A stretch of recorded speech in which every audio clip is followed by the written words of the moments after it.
He was born on the 6th of June, 1992, in Mogadishu. He grew up in a country that has experienced more than its share of hardship.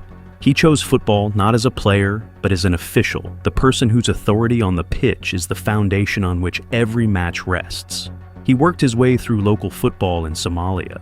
He got onto the FIFA international list in 2018. He became the first Somali referee ever to officiate at an Africa Cup of Nations in January 2024. He refereed the CAF Champions League final. He was named the best referee on the entire African continent for 2025, and he was selected by the world governing body of football from the entire global pool of available officials as one of 52 referees trusted with matches at the 2026 World Cup, the first Somali in history chosen for that role. He arrived at Miami International Airport on the 6th of June. He had a valid visa. He carried his FIFA accreditation. He had the right papers, the right documentation, and a lifetime of work that justified every credential he was carrying. He was questioned for 11 hours. The questioning focused heavily on a terrorist organization he has no connection to. Then he was placed in a holding cell. Then he was put on a flight to Istanbul. He flew home to Mogadishu with nothing to show for everything he had built, except a dignity that nobody in that airport corridor could take from him. What happened next is the story this script is here to tell. Because while FIFA issued a statement and told critics to chill and relax, while the governing body's president offered a hot dog joke and moved on to his next press conference, while the institution that had selected Omar Artan and then failed to protect his ability to be at the tournament was deflecting responsibility to host country immigration processes, something else was happening in Canada, in British Columbia, in Toronto, in the offices of politicians who had nothing to gain institutionally from speaking up, but who understood exactly what the moment required. And what they said, the specific words they chose, the specific actions they took, is worth hearing in full. Because in the context of everything that has surrounded this tournament, it is the clearest expression yet of the difference between an institution that says it believes in football's values and a country that actually demonstrates them. So, what's really happening here? And why has Canada's response to the Omar Artan story become one of the most significant moments in the entire narrative of the 2026 World Cup? Let's start with the full facts of Artan's situation, because they deserve to be stated completely, without compression, every time this story is told. Omar Artan is 33 years old. He has been a FIFA-listed referee since 2018. In January 2024, he made history as the first Somali to officiate at an Africa Cup of Nations.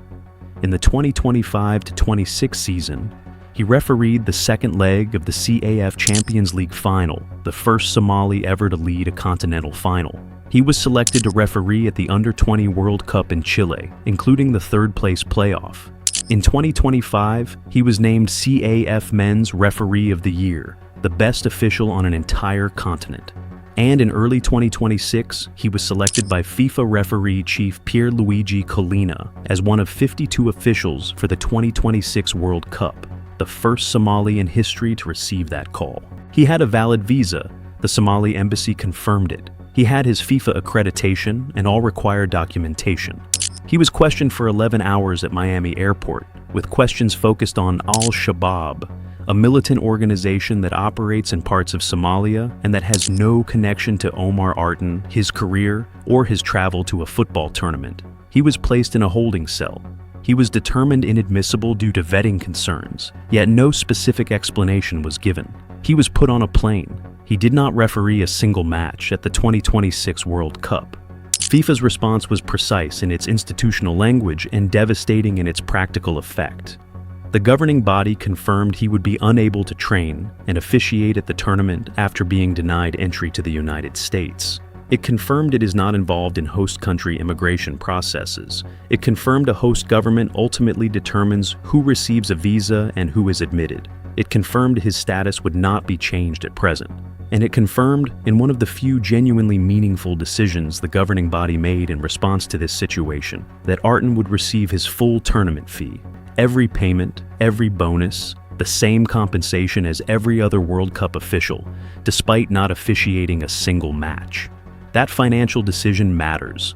It is a formal acknowledgement that what happened was wrong, even if the language surrounding it does not say so directly. And then Canada spoke. David Eby is the Premier of British Columbia.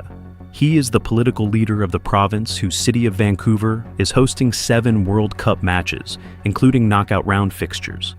BC Place Stadium in Vancouver is one of the venues for the 13 Canadian matches in this tournament. Eby oversees the hosting operation in his province. He went on social media and wrote words that have now been read by millions of people around the world. He wrote that Mr. Artan would be welcomed and celebrated in British Columbia for what he's overcome and where he is today. He said in 4 words that cut through every institutional statement and diplomatic deflection of the preceding days. Let's have him referee in Vancouver. Let's have him referee in Vancouver. Not a press release, not a statement of concern, but a direct public invitation from a political leader with the institutional authority to make it meaningful. Eby wasn't performing for a domestic audience. He was making a specific statement about what British Columbia believes, about what Canadian hosting means, and about the contrast between Canada's welcome and the United States' treatment of this man. Olivia Chow is the mayor of Toronto. Her city is hosting 6 World Cup matches, including Canada's opening fixture against Bosnia and Herzegovina. She released a full formal statement. She said, denying entry to Omar Artan, who had earned his place on the world stage through hard work and perseverance, was not right. She said Toronto believes in fairness, inclusion, and giving talent the opportunity to shine. She said he would be welcome to referee here. And then she went one step further. She said she would be writing to FIFA to let them know he is welcome to referee here. She didn't just express support, she committed to institutional action, a formal request from the mayor of a host city to the governing body, asking that a specific official be assigned to matches in her jurisdiction. Marit Stiles, Ontario's opposition leader, echoed both of them. She posted that Omar Artan had earned his place on the world stage. With matches coming to Toronto, she said, let's make sure he is welcome to referee at BMO Field. 3 Canadian leaders, 3 separate statements, all published within hours of each other, all saying the same thing to the same institution. You had the right man. You couldn't protect him, we will. Here's the interesting part.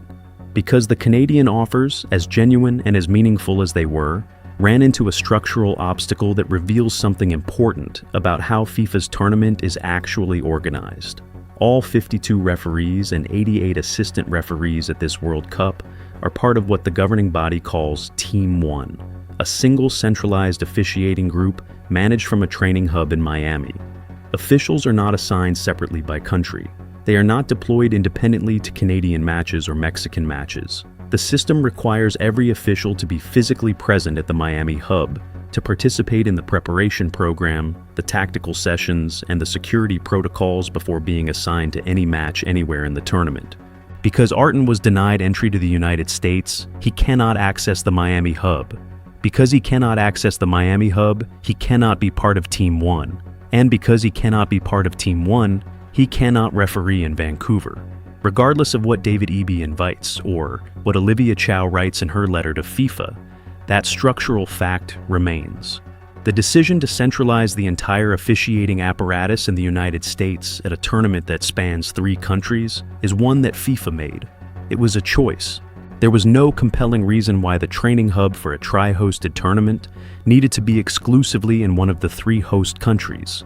The organizers could have created a system that allowed officials to prepare in any of the 3 nations. They did not. And the consequence of not doing so is that when a host country turned away a FIFA-selected official, the Canadian offer, however genuine, however warmly meant, could not be honored within the tournament's own framework. That detail is not a minor administrative footnote. It is a measure of the gap between the governing body's stated commitment to the universality of this tournament and the structural decisions it made in organizing it. A tournament hosted by 3 countries with officiating infrastructure entirely dependent on one of them. A referee selected from Somalia, sent home from Miami, welcomed by Canada, yet unable to reach Vancouver because FIFA built the system in a way that doesn't allow for that flexibility. UEFA understood what the moment required. Within hours of Artan landing in Mogadishu, the governing body of European football announced his appointment to the 2026 Super Cup final between Paris Saint-Germain and Aston Villa in Salzburg on the 12th of August. He will become the first African referee ever to lead a major UEFA final. UEFA's president said, "Football is made to connect people." The CAF president personally thanked his friend Alexander Cheferin by name in public for giving Artan the stage that the World Cup had denied him. The institutional response from European football was immediate, specific, and carried with it the weight of genuine conviction. When Artan landed in Mogadishu, thousands of people filled a stadium, not for a football match, but for him.